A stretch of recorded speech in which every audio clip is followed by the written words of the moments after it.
maka imam berada di kepala. Ya Pak ya. Kalau jenazahnya laki-laki, posisi imam ada di kepala. Kalau jenazahnya perempuan, posisi imam ada di pinggang. Paham sampai sini? Paham. Kemudian yang kedua sok. Sok itu sunnahnya ganjil. 3, 5, 7, 9 dan seterusnya. Paham? Jadi sunnahnya sok itu ganjil. Semakin banyak jamaah semakin bagus. Semakin banyak semakin bagus. Semakin banyak orang yang mendoakan. Mudah-mudahan di antara jamaah yang banyak itu ada doa yang dikabulkan. Menghadap kiblat. Katakanlah ini laki-laki ya, ini yang meninggal ini. Ulah. Laki-laki. Jadi menghadap kiblat. Rukun sholat jenazah ada berapa? 4 apa berapa? Hah? Rukun sholat jenazah. Yo, rukun sholat jenazah ada berapa? 6, 8, apa? 5, 4, ada berapa? 7. Ayo, rukun sholat jenazah harus paham dulu nih calon Bilal. 7. Betul tak? 1. 7. Niat. Berdiri betul. 4 kali. Salah. Ya. Jadi pertama niat. Berarti kita niat itu adalah rukun. Berarti harus pakai niat. Kalau jenazahnya ini hadir itu artinya ada jenazahnya. Itu usolli ala hadzal maiti hadir arba'at takbiratin imaman kalau dia imam, makmuman kalau makmum, fardu kifayah lillahi ta'ala. Ya, berdiri betul, tegak berdiri betul.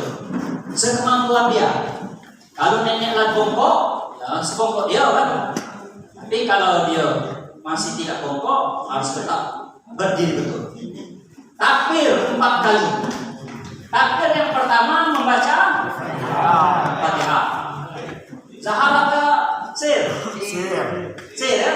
Bukan jadi Imam Sholat Maghrib kan? Enggak. Kaki kamu berlagu.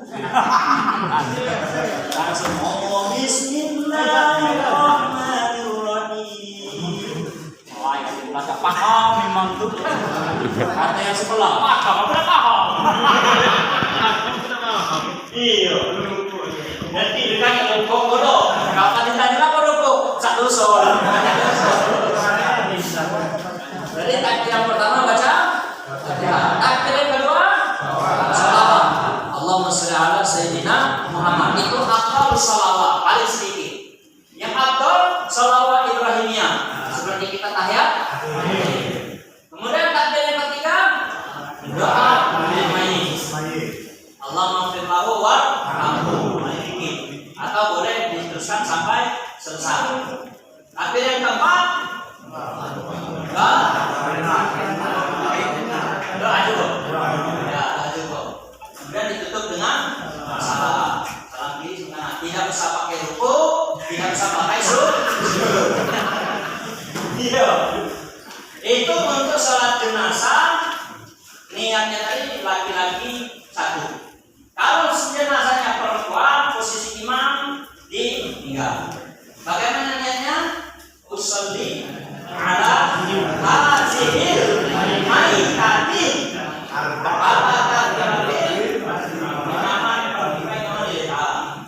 kalau dia itu 2 orang, 2 laki bini mati.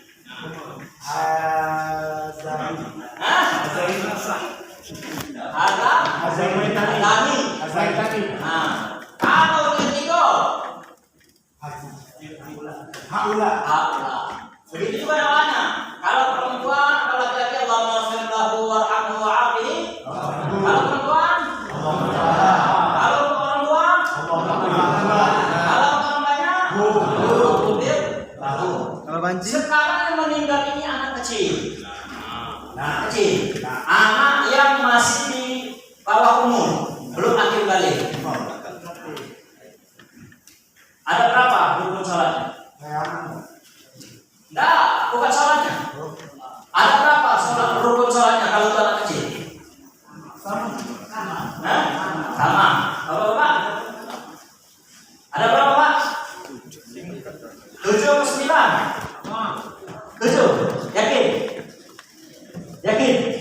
Ada berapa? 7, 9, 11. Untuk anak kecil. Ayo. Sama Pak. Nah, anak kecil, anak besar, rukunnya tetap sama. Cuma yang bedanya di doanya. Doanya. Kalau orang dewasa, doanya Allah maghfir lahu atau firlah. Tapi kalau untuk anak kecil, Allah maj'alhu qurratan liwalidayhima. Artinya ya Allah, jadikanlah anak ini simpanan untuk orang tuanya, menjadi syafaat kedua orang tuanya nanti di yaumil qiyamah. Kenapa tidak Allah maghfir lahu? Karena dia belum berdosa. Allah maghfir lahu itu artinya Allah ampunilah dia, anak kecil itu. Maka doanya Allah menjadikanlah ini anak sebagai simpanan penolong orang tuanya nanti di hari kiamat. Itu saja bedanya. Urutan. Satu. Kemudian apakah boleh kita menyolati jenazah yang tidak ada jenazahnya? Apa? Sholat apa itu namanya? Boleh. Misalnya terkapar, misalnya ada ulama meninggal, ulama siapa katakanlah Imam Masjidil Haram meninggal. Boleh kita sholat di sini. Niatnya ya sholat rukunnya sama, caranya juga sama. Cuma niatnya saja beda. Kalau ini ala hazm maitat hadir, kalau itu sali ala hazm maitat hadir. Niatnya yang beda. Nah, sudah itu baru jenazah ini dibawa ke pemakaman. Jadi rukun kewajiban kaum muslim itu 4, ditambah lagi dalam kitab itu sebenarnya 5. Apa yang kelimanya itu? Memotong jenazah. Karena tidak mungkin jenazah itu jalan lele. Jadi memandikan, mengkafani, mensolati, membawa dan menguburkan. Tadi bawa jenazah. Itu termasuk dalam kitab Katiban Sifatus Suja. Salah satunya termasuk membawa hamalahu, membawanya juga termasuk. Nah, dibawa jenazah ini di Reringa. Ada hadis mengatakan, Nabi sallallahu alaihi wasallam, "Idza wada'atil janazah wa ihtamala ar-rijalu 'ala 'amatihim, fa in kanat salihatan qala li ahliha qaddimuni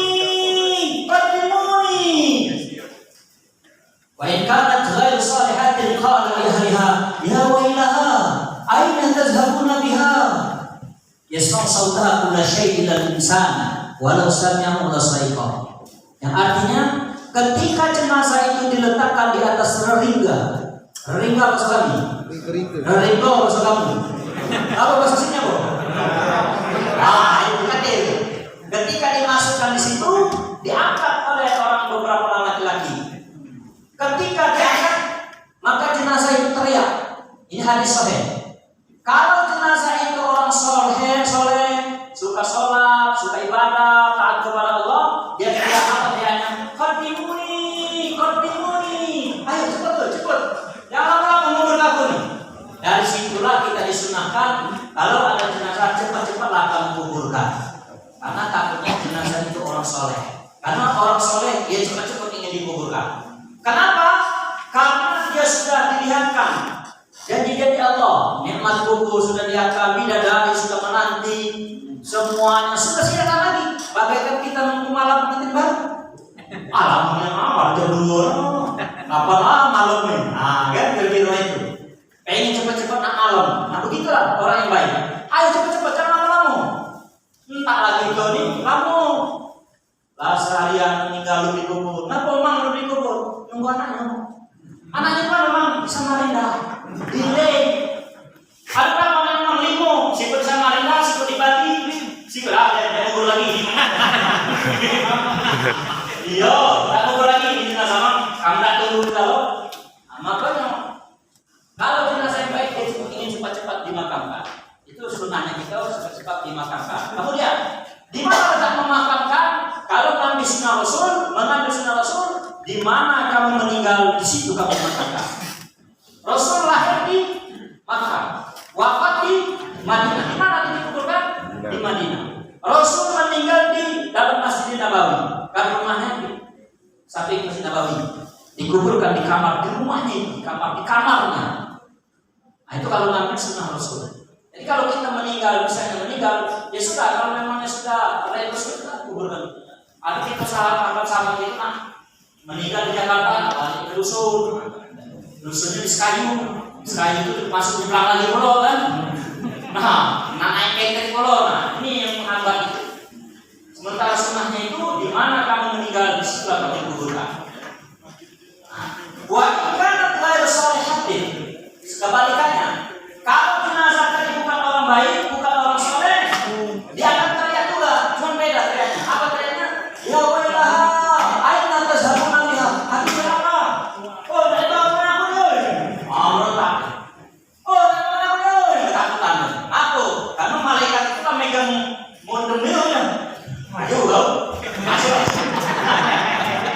Lalu itu jadi buka. Ayo sangka lagi juga loh kata malaikat. Nah, jadi dia ketakutan duluan. Nah, langsung keluar. Ayo, bakal di lalu ini. Nah, dia takut. Ya wailaha aina tazhabuna biha. Dia takut. Yasma'u sauta kulli syai'. Saat itu semua makhluk Allah dengar teriakan itu. Makanya kucing kadang-kadang nyaung. Kalau anjing kadang-kadang nyaung kan? Ayam kadang berkuku. Semua makhluk mendengar. Intal insan kata Rasul. Kalau kita manusia takdirkan dengar. Kenapa kalau kita yang dengar? Walau sami wasito. Kalau kamu dengar pasti kamu pingsan. Burung menurut jenazah. Begitu. Oh, nama aku. Tinggal. Bocah hadir kembali. Yakin tak? Begitu kamu teriak, oh nama aku. Pasti lari kamu. Makanya kata Rasul ilal insan, manusia tidak bisa dengar mereka. Itulah kenapa kita harus segera menguburkan jenazah. Sudah dibawalah jenazah itu ke pemakaman. Nah, cara memakamkan jenazah, tentu dalamnya liang kuburan itu setinggi manusia, ditambah lagi ketika dia ngangkat tangan. Tapi ini bukan ukuran aku, gue. Pikir bahwa ada ini. Ukuran yang standar lah, kira-kira berapa? 2 meter, kan? Tambah ini 2,5 meter, tidak? Kurang lebih dalam itu ukurannya. Ketika kita berdiri, angkat tangan begini di ujung, itulah ukuran. Ukur kedalaman kuburan kurang lebih 2,5 meter dalam. Lebarnya 80 hasta lebih. 80 hasta. Kemudian panjangnya sepanjang mayat. Kalau tahu panjang 2 meter, 2 meter tinggi, jangan kurus 1 meter. Nengkok mayatnya. Ya, panjangnya sepanjang mayat. Nah, untuk liang lahat ada kategori kata ulama. Kalau tanahnya itu keras, maka liang lahat itu yang afdol itu yang bagus itu dia ngeruk ke dalam kubas itu buat sapi. Aku bahas dulu ke sini. Nah itu kalau tanahnya keras. Tapi kalau tanahnya lembut maka di tengah liang lahat itu di tengah. Ya kalau tanahnya lembut di tengah. Tapi kalau tanahnya itu banjir boleh di dalam peti jenazahnya. Dalam peti itu prosesnya itu kan.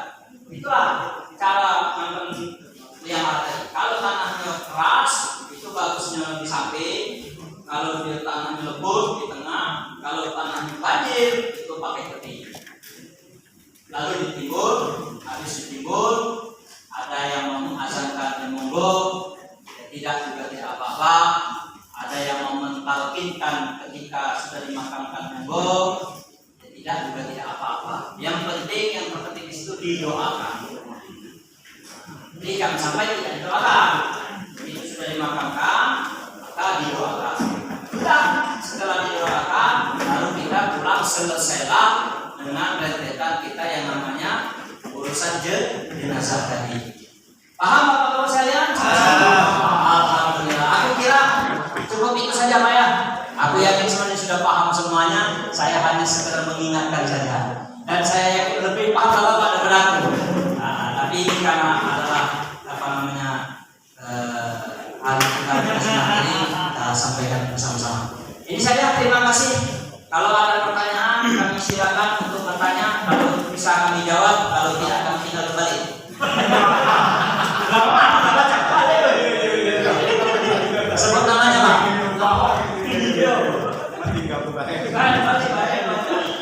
Assalamualaikum warahmatullahi wabarakatuh. Waalaikumsalam